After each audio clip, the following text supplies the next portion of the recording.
Hello and welcome to Odds on FIFA Club World Cup match day 3, last match day in the group stages, and we are seeing a fantastic tournament. Leo Bachanian with a lot of surprises. Botafogo making history, Inter Miami making history, both beating European teams. This is going to be very tight and with a lot of surprises, and we like that.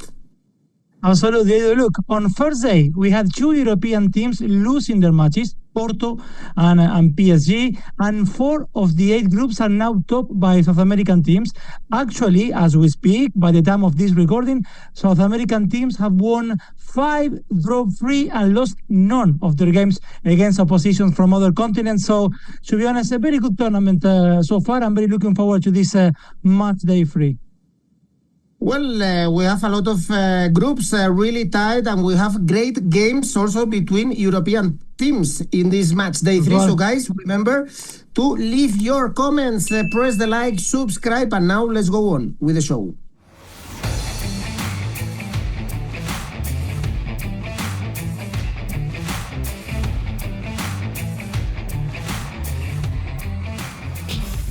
Let's start, Leo, with a really interesting group. Group B.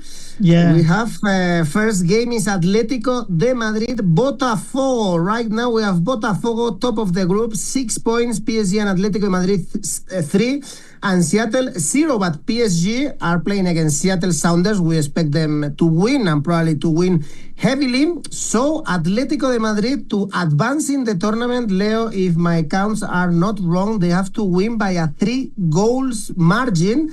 And this is a lot given the level shown by Botafogo, and given also the chances missed by Atlético de Madrid. Probably they should have beaten Seattle heavier, but Julián Álvarez and Sorloth missed so many chances, and they cannot afford to do the same against Botafogo. Yeah, absolutely, and I was going to go into that because the first 20 minutes, 25 minutes from Atlético Madrid were very good, to be honest, against Seattle Sounders.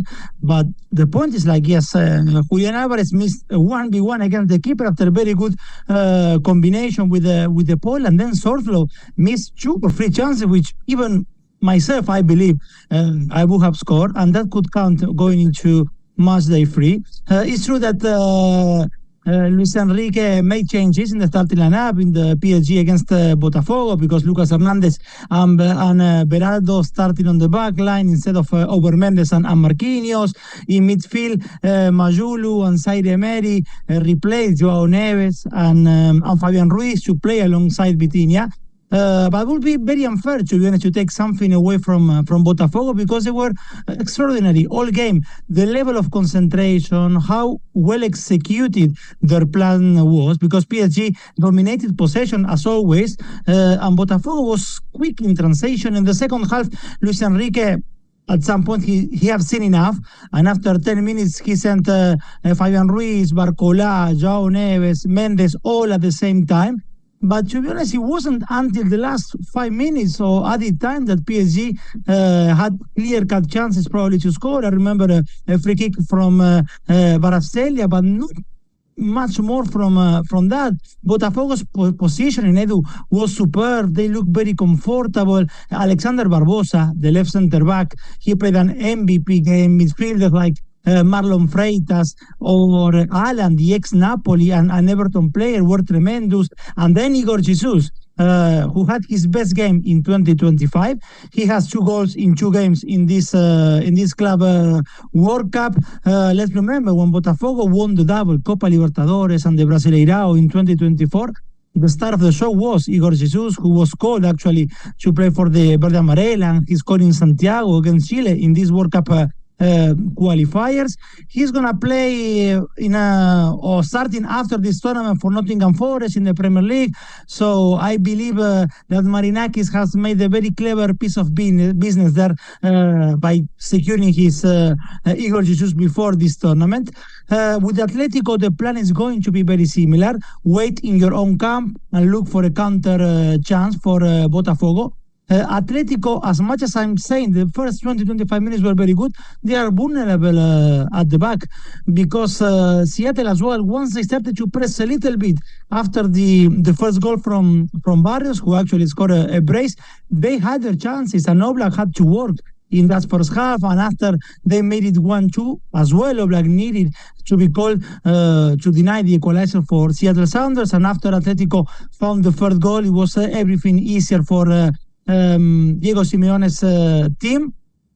And after a season, Edu, in which Atlético Madrid started their holidays very early, you mentioned, I believe, in your first show, they started the holiday like 3 months ago, in March, more or less. It will be a huge blow for them if they don't make it to the last 16 of this tournament. I will expect a very cagey game. So I'm going for the goals market, the under market, goals under 2.5, odds of 1.95. Well, this wouldn't be enough for Atlético de Madrid to go to the last 16 round. Remember, they need a big result. Imagine how big was Botafogo win, Leo. The odds to win, to beat PSG were 14. Yeah. We can check it in Oddspedia, so it was a huge surprise, and now it's going to be very difficult for Atlético de Madrid, probably since that tie against Real Madrid in the Champions League. It was the last big team that they beat because they won that game.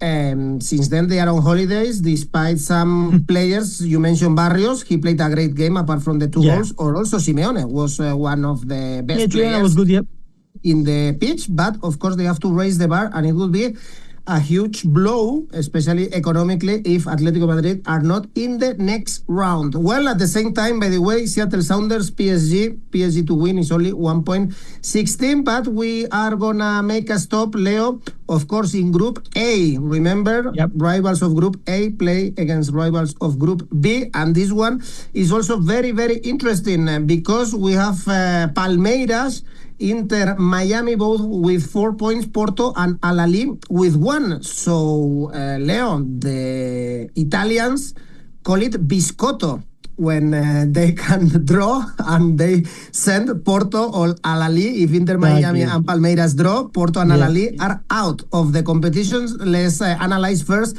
the game of the Portuguese, Porto Ahly, because Porto were so poor this tournament. I am reading some Portuguese newspaper already asking for the resignation of Anselmi. The team was so poor, probably only Mora was a little bit better than the rest. But I don't know if I would take these odds of Porto to win 1.8 against Ahly. Remember, Ahly only conceded 2 goals in this tournament, and they still have even chances to qualify.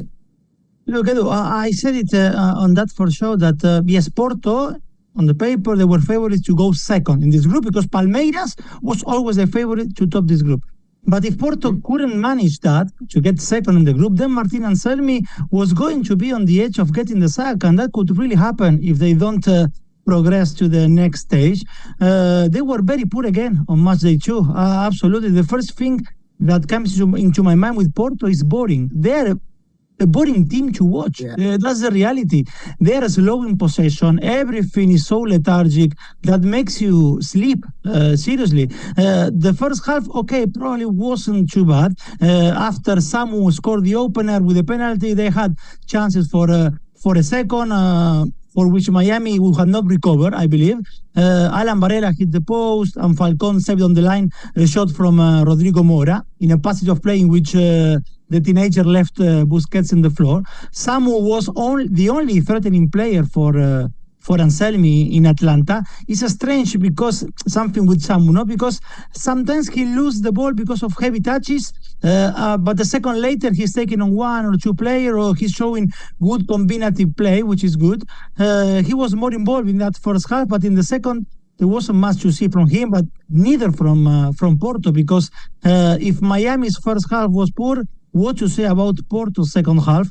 The only thing to rescue for Anselmi or for Porto was the nutmeg from Fabio Vieira against Messi, the Arsenal player, because he is on loan from the Gunners, always shows glimpses, touches of the player that he could be. The problem is that those moments last very, very little. Now with Ahly, are they really the favorites? I don't see that way. I mean, and if they are, not at all by the margin that the bookies are giving them at the moment, then this is then this is football, and maybe Porto then is going to go and trust them 4-0. But my take is based on the cards we have now and with what we have seen so far in this tournament. That's why my take for this Porto Ahly, double chance Ahly 2.1, Edu. Well, and the other game is Inter Miami Palmeiras. Probably Inter Miami was also not that good in that win. You mentioned it against Porto, especially in the first half they suffered. But of course, we saw Leo Messi again deciding a game with a great free kick. It was one of the moments of the tournament for sure. I didn't see that sharp. Luis Suarez, for instance. No. Did you see also the great assist from Messi to Luis Suarez? And Luis Suarez was so clumsy, the whole game was complaining to the referee, and the referee actually was not whistling every single foul to Luis Suarez. But Leo, the thing of this game is that with a draw, both are through. So are we going to see a biscotto? See the odds only for the draw, pays only 2.4. So the bookies actually expect a draw in this game. Yes, Edu, but there is a little twist on that as well. It's true, absolutely. A draw makes them go to the last 16 to both of them. But the thing is, like, after Botafogo's defeat, winning against PSG, now first one, in this case Palmeiras, first of this group, Spain, we know, second from Group B, which at the moment and probably likely is going to be PSG. So we need to have that as well into account. But look, to put Inter Miami's win against Porto into context, Edu, it was the first time in history that a CONCACAF team defeated a European team in an official match. That big it was. And it was that big and not expected as well. And it had to be Messi, of course. I think if Infantino, after all the controversy of giving Miami a spot at all costs in the tournament when they did not qualify, he felt a little bit vindicated because he had the picture. He waited for sure, or he imagined, Messi scoring a winning goal, and what a goal that was. Even Messi said that the goalkeeper, gave him more space that he should have had. But it was an amazing free kick anyway. It was his goal number 50 in 61 games for Inter Miami. Amazing. And 5 of those 50 goals, 10% have been free kicks for Messi. The equalizer was also good from 𝗀𝗏𝐿𝐵𝐴, the Venezuelan player, who is without a doubt the best socio that Messi has in this team, apart from Busquets, Jordi Alba, or Lucho Suarez. And the Venezuelan won't last long in the MLS. I don't know if he's going to follow 𝐜𝐭𝐴𝐺𝐵, another ex-teammate who now is playing in the Premier League for Brighton.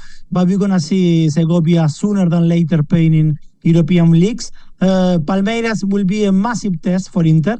But they have big chances, of course, of getting to the last 16, coming in this Matchday free, which I don't know if it was in the mind of many. Certainly not mine before the tournament. Palmeiras against Ahly was superior all game. 𝗵𝗏𝗿𝗏 was so close in the first half to scoring the goal of the tournament so far. In that period, Palmeiras was quite wasteful, as it happened with Porto on Matchday 1, but then in 15 minutes at the restart of the second half, they put the game to bed. They are favorites. The odds are good on them. I know it's true what you explained, what we have said about the draw makes them go through to both of them, but for me it's Palmeiras to win, and the odds as well are very good. Palmeiras to win 2.3. Yeah, the odds are very good, again, because the bookies probably expect this biscotto, so the odds are really, really high for the 𝗵𝗏𝗿𝗏 to win. Well, all these games on Monday. Remember, guys, I want to remind you, Leo, and to our audience, that we have available this tipster competition about the FIFA Club World Cup in Oddspedia, where you can win some cash prizes up to 1,000 euros. So it's really good. If you want to participate, it's completely for free. You just have to sign or sign up in the Oddspedia website and just participate and challenge yourself. Challenge also Leo Bachanian in this FIFA Club World Cup. And also remember that we have rivals where you can create your own tipster competitions with your friends. Leo, let's go to the next groups. A lot of European teams now involved. Next one is Benfica, Bayern Munich. And Benfica is another team, another Portuguese team underperforming. That's for sure. They were really poor against Boca Juniors. Actually, Bruno Lage changed a lot of things in the team against Auckland City, but also at least the first half was very poor from Benfica. We didn't see Renato Sanchez, was pitiful in the first game. Pavlidis didn't touch the ball, and he included 𝗵𝗀𝗀𝗀𝗀 and the other Turkish player in the midfield, 𝐋𝐞𝐿, because the team is not working. And I'm sure, Leo, they are going to have a lot of difficulties against this Bayern Munich that, as we know, they are reckless when it comes to destroy teams. Absolutely, and to be honest, Benfica has been as poor as Porto. And the only thing probably, Edu, as well, to think, or for everyone, guys, to look before this game is like that if Bayern wins against Boca, they will have clinched qualification. So maybe or probably we're going to see a heavy rotation going on to this match day 3. And then Benfica will need as well to know what's going on between Boca and Auckland City. But at the moment, Benfica is not in a position to think about others. Edu, that's the truth. They have been very, very disappointing so far. Poor with Boca, clueless with Auckland City. They have no teeth. Being able to score through set pieces only, it seems. Look, Bayern scored 1 goal for every 3 shots on goal. 1 goal for every 3 shots on goal against Auckland City. Benfica needed 18 shots on goal to score 1. And that came from a penalty against Auckland City, at least in the first half. Another goal from Di Maria. And actually, all the 3 goals so far they have scored, up to the time we are recording, has been set pieces. Di Maria, both from penalties, against Boca, against Auckland City, and Otamendi after a corner kick with a header. So that's Benfica at the moment, a team which has no ideas going forward, is crosses and more crosses. Even against a heavy rotated Bayern, if that's the case, I don't see Benfica being able to inflict any pain. They play each other in November, I believe, in Munich for the Champions League stage. Last season, Bayern won 1-0 thanks to a goal from Musiala, and Musiala, who did not arrive 100% fit to the tournament. He did not start against Auckland City. He will probably start with Boca, and if Bayern is on to the next stage, I don't see him starting against Benfica. Probably Vincent Kompany is going to give him a little bit more rest. Same could happen with Harry Kane.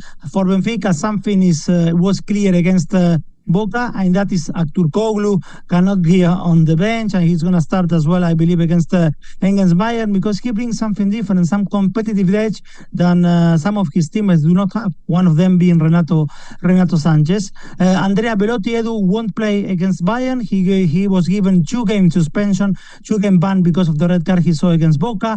Álvaro Fernández, the left back pretending by Real Madrid, also is not playing against Bayern Munich because he got his second yellow card against Auckland City. The odds on Bayern are good, 1.65, but my take here, Edu, as I said, toothless Benfica, clean sheet for Bayern, 2.75. Also very poor Carreras, to be honest. You see 𝗍𝐭𝐴 playing for Chelsea and Carreras playing for Benfica, and you realize who is better and who is playing for the national team. But this is another thing. Well, another great game in match day 3 is Inter River Plate, European team against South American team. What a game this one. River confirmed the absence of 𝗀𝗀𝗀𝗀𝗀, Leo. You will tell me if this is a major blow for River Plate, an important absence after the good start against Urawa. We are recording this video without knowing the match day 2 in this group, but for sure, Leo, I wouldn't take these odds for Inter. They give me a lot of doubts. 1.7 Inter to win after the first performance of Cristian Chivu in Inter's bench, and it was funny to see Inter drawing against Rayados, and then Simone Inzaghi with Al Hilal also getting points from Real Madrid almost at the same time. Probably the major surprise of Chivu's lineup was Esposito together with Lautaro. Yes, and Esposito, we will see if he's gonna stay for next season, or if he's gonna be sent on loan somewhere else, as has been the case in the last 2 or 3 years with him. It's getting difficult for him to get a place in Inter. And then if River is going to arrive to this match with the need to win or with a point would be enough, we're going to know depending on what's happening on Matchday 2 for them, because the 1-1 between Monterrey and Inter changed many things in this group.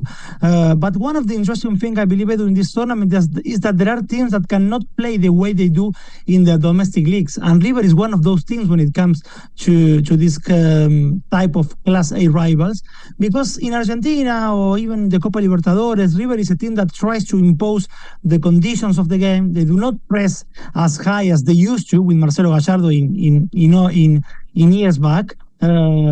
Because, for example, they don't have players like Julian Alvarez like 3 years ago, and we know Julian, someone who will run after every center back to press. But River is a team that 90% of their matches is the one who takes the initiative. Maybe if they play away in Sao Paulo against Palmeiras in a Copa Libertadores, then you could see a River play a little bit more conservative. And that could happen maybe once a year if they face each other in the Libertadores. Actually, this year, if River defeats, which I believe, Libertad de Paraguay from Paraguay in the last 16, they could play against Palmeiras in the quarterfinals of this season of the Copa Libertadores. But now with Inter, River will have to change the chip because River is a team, yes, they don't know how to stay in a low block. They don't do that. They don't do that often. And Garzardo will always say like, well, we have only one way of playing. We cannot change because of the opposition. That depends. Probably they could change things within the game if the opposition is pressing you or is pushing you towards your goal. But from a setup to say, okay, today we're going to wait, it's difficult to see River doing that. And the problem, I will keep repeating this, Edu, is like if they open themselves as they are used to because that's the way they play. Defensively, River does not give me any securities, to be honest, and they could get exposed because the level of players they're going to be facing is different than what they face in South America or in Argentina or even against Monterrey. It's different to face the 𝐬𝐭𝐚𝐲, as it happened in the last minute for Monterrey, that he missed a marvelous chance, that if the 1v1 is for Lautaro Martinez, for instance, or for Thuram, or for someone else in Inter. So there is a challenge there for River Plate. I expect this to be anyway a very good game. We will see if Gallardo is going to mirror the system of Inter. Monterrey has done the same. They replicate a 3-5-2 when Monterrey has never played with 3 at the back all season, and they changed the manager. Dominic Torrent is a Cruyffian type of manager, so it's like 4-3-3. But against Inter, in his first game, he played with a 3-5-2 to mirror Inter, and Gallardo has done that sometimes. I remember against Boca in the final of Copa Libertadores in 2018 in La Bombonera, he played with 3 at the back with a 3-5-2, and maybe we're going to see him doing the same with Inter. I don't see 𝐬𝐭𝐴 rotating too much, especially for a reason, because he is new, Edu, and the last thing he needs is setbacks, and that could make people think if he's been the right choice for the club. I believe Inter is a favorite, yes, and I can see them taking the 3 points here. Might take Edu Inter to win, although they haven't been as convincing as we could have thought. Inter to win 1.7. Okay, I want to flag River to win is 4.7 in case, or 4.8 even, in case you want to bet on another surprise from the 𝐿𝐵 team. And we have 2 more games to analyze European teams. First, Group G, Juventus, Man City. And this is for the first spot, Leo, although, remember, this group is playing against the group of Real Madrid with the draw in the first game of Real Madrid. Who knows if Real Madrid are going to top the group, so who knows if it's better or not being first or second in Group G. Anyway, 2 teams, Leo, that had a really poor season, both struggled even to qualify for the Champions League in their domestic competitions, but in summer we've seen Man City spending a lot of money again, as they did in January, and we saw Reinders and 𝐿𝐵 making their debut in the first game On the other hand, we still saw Rodri really below his level, and for Juventus, all was positive. I was surprised about Tudor staying first in Juventus and then giving a contract until 2027. I'm really surprised for him to stay, but some positives for Juve, Leo especially, well, 𝐿𝐭𝐿𝐵, 𝐬𝐭𝐚𝐲, both starting, both scoring, and also �ò𝐭𝐚𝐲 scoring a brace. They have a lot of youngsters and a lot of quality players, Juventus, to make it way better than last season, that's for sure. Yeah, absolutely, Edu. And I believe, and I was going to point out, that they have a good core of players, Juventus, to do better than they have done last season. Yes, they qualified to the Champions League, but come on, they could do better than just being fourth in Serie A. I spent the last 2 months actually of our Serie A show saying that Igor Tudor was not going to be the manager coming next season. But in my defense, I would say that the only reason is because Antonio Conte didn't want to leave Napoli. Otherwise, Igor Tudor would have been at home and Antonio Conte would have been the Juventus manager. They were not going to go for Allegri again. They didn't have many choices, and they decided to stay with Igor Tudor. But again, yes, it came as a surprise, to be honest, as well for me. 𝐿𝐴, 𝐶𝐭𝐚𝐲, 𝐿𝐿, as you mentioned, Edu, they done very well on Matchday 1. Then you need to still add to the mix Cup minors, Nico Gonzalez. Even Blau is still there in the mix, no? Who is always mentioned to be on the way out, but he's always there. They need, I think, a defensive midfielder because McKennie, Douglas Luiz, Locatelli, you need an upgrade, in my opinion, in that area. Is the kind of luxury that Manchester City can afford. For example, with Tijani Reinders, I think that the Dutch player is an outstanding piece of business for City. Actually, they pay for Reinders, 𝗀𝗀𝗀, and Marmoush. Yes, I know Marmoush came in January, but for the three of them, practically the same that Liverpool is paying for Florian Wirtz. So that is still a good business from City. Rodri is back. And that is to be celebrated. Slowly, he's going to get into the Ballon d'Or level. In this Club World Cup, Tijani Reinders played at the base of the midfield, but he will be used much more in advanced roles because it suits him more, and because at the base of the midfield, of course, you have Rodri, the best in the world in that position, and then you have Kovacic, you have Nico Gonzalez. So Tijani Reinders is going to be playing closer to the opposition area. That Foden score after a minute in the debut will hopefully serve as the mark, for the month to come, because 2024-2025 for Foden was a disappointment. He spoke of trying to prove people wrong this season from now on. So we will see if that fire drives him forward, because he is such a quality player. And when you think of the combinations in attack with Foden, 𝗀𝗀𝗀, Marmoush, Bernardo, all behind Haaland, plus Rodri back, well, the coming season is going to be much better, I believe, for City.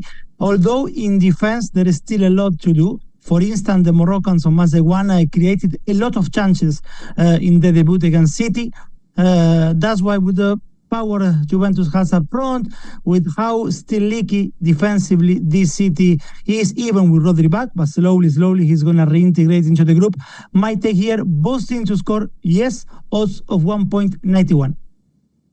Well, and the winner of this group will play against the second of Group H, probably Salzburg or Real Madrid, or perhaps Al Hilal. We don't know yet. But the last game we are going to analyze is Red Bull Salzburg, Real Madrid, and I'm very surprised to see these odds for Real Madrid, only 1.2 playing against a European team. It's true that we mentioned in this show, I believe, how Salzburg has been really poor last season. They didn't even win the Austrian League. They were one of the worst teams in the Champions League, but they won the first game against Pachuca. A lot of youngsters, Leo, I read that the average age of Salzburg is 22 years old, even if they had a couple of defenders over 30. So imagine how young are the other ones. And everyone is talking about Oskar Gloch, the Israeli midfielder, as one of the jewels of this Salzburg. On the other hand, we have Real Madrid trying to improve after the first game and with a lot of suspicion, I would say, Leo, about the Brazilians, both Rodrigo and Vinicius. They were pitiful. And also Bellingham. Bellingham, I think we should also talk about him because his level has been very poor. Everyone is talking about the injury problem in his shoulder, but still he has also to raise the level before he undertakes surgery. Remember, after the Club World Cup, he's gonna undertake surgery for his shoulder. Yeah. Yes, and Xavi will need him, Xavi Alonso will need him at his best level, the level we saw him in his first 6 months, Edu, with the Real Madrid's shirt. I think after those first 6 months, he haven't been able to replicate that level of form, even if in his first season he won the Champions League in Wembley against Borussia Dortmund. I think the Real Madrid supporters are still waiting to see the best from Bellingham. Let's remember, even before this Club World Cup, Edu, he was criticized by Tuchel as well with the Free Lions. Actually, Tuchel was even talking publicly about Bellingham's character, which was a little bit awkward anyway. But yes, they are not easy days for Bellingham. To be honest, some of the questions we had, or at least I had in the when we done the previous show regarding Xabi Alonso and how he was going to play, free at the back or not. Well, we had an answer at least against Al Hilal, and that was 4 at the back. And when you go name by name, the back line looks great going into next season, Edu, or looking into the future, because Courtois, he's still one of the best, if not the best goalkeeper in the world. And then Trent, Dean Huijsen, Asensio. I think there is a need for a left back. Mendy and Fran Garcia are not at the level of the ones I just mentioned. I don't know if Álvaro Fernandez will be that upgrade, as you said before, Edu. Probably 𝐿𝐿 is having so we will see. But I think they will need a left back to finally create those back four, if Alonso plays with the back four with a very good standard. Anyone who watch these early days as well for Xabi Alonso, if anyone is thinking of criticizing him for what we have seen so far, anyone who watched Bayern Leverkusen for the last 2.5 years will know that they have plenty of passing patterns, and that takes time in training. And that is something that Alonso didn't have so far yet. He didn't have many training sessions, he didn't have time. Gonzalo Garcia can be proud anyway that he paid the confidence of Xabi Alonso with a goal. I'm not saying that now Gonzalo Garcia is going to be the number 9 we don't see, maybe you know better, but I think since the times of Raúl that we don't see a number 9 in-house playing for Real Madrid and doing as good as Raúl. Well, but that was only the case because Mbappe was in hospital. Now he's been released, but we will see if he's fit enough to play against Salzburg. Something positive, I believe, I would say for Madrid, that it looks like Arda Güler has taken from where he left at the end of last season, when he started to get more minutes and more confidence from Ancelotti. They faced each other last season as well, Real Madrid and Salzburg. It was a 5-1 win for Real Madrid with a brace from Rodrigo. Two things which I can't see happening again. A 5-1 win and Rodrigo scoring a brace. I think Rodrigo is closer to the exit than anything else in this Real Madrid. My take, Edu, Salzburg Asian handicap +2. So Asian handicap +2 for Salzburg, 1.68 is not bad. Okay, so if they lose by 2 goal margin, you get your money back. I also expect Rodrigo to leave the club this summer and have an upgrade there, or perhaps a number 9. Perhaps it's better to buy a Gyökeres, for instance, and sell Rodrigo and buy another different player for the number 9 that you mentioned. Well, Leo, let's finish the video. This is all for match day 3. Remember, leave your comments, tell us your tips. Leo, let's go with your safe bet. Juventus, Manchester City, goals over 1.5, odds of 1.29. And your ACCA? Is made out of 2. Juventus, Manchester City, both teams to score yes, and Palmeiras to win. These two together, total of 4.16. Thank you, Leo. Thanks everyone for watching. Keep enjoying. Bye-bye.